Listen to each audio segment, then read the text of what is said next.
Shugaban musulmai ya je garin Nijar domin su tattauna tare da shugaban hafsin sojojin ƙasar Nijar domin a tattauna akan adawa da Muhammad Bazoum kujerarsa.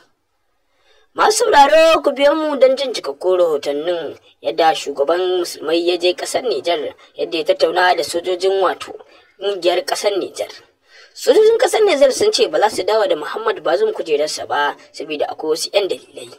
Kuma ƙungiyar Amerika sun ce inda Muhammad Bazoum bai koma kan kujerarsa ba za a kwana ana ta yaki.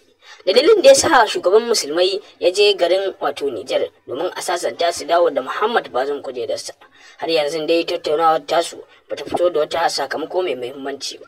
Yanzu kuma shugaban musulmai ya ce in dai kungiyar OCOS ta shiga wannan rigimar, kungiya ce ta haɗin kai kuma ba za a zauna lafiya ba, tunda sojojin ƙasar ne ba su so a zauna lafiya ba, tunda suka ce ba su dawo da Muhammad Bazoum kujerarsa ba.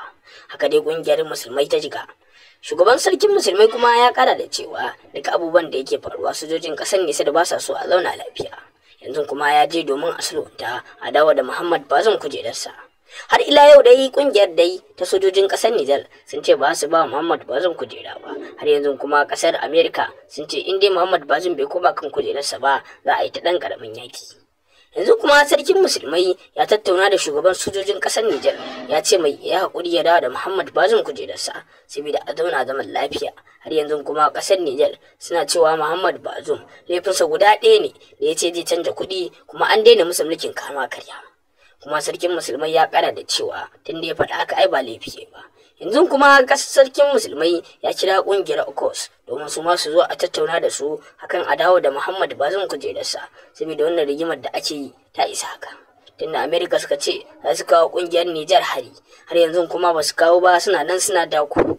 Yanzu kuma abin da yake faruwa shugaban musulmai ya ce duk abubuwan da ƙasar Nijar suke so a yi sauri a yi musu saboda su dawo da Muhammad Bazoum kujerarsa saboda ba ma so a shiga tashin hankali.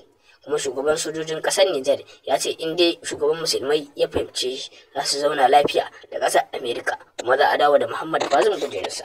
Masu sauraro a nan za mu dakata, dan Allah dan annabi ku dana mana subscribing da alamar karar sanarwa na zamu inganta shirye-shiryenmu da zaran mun dora.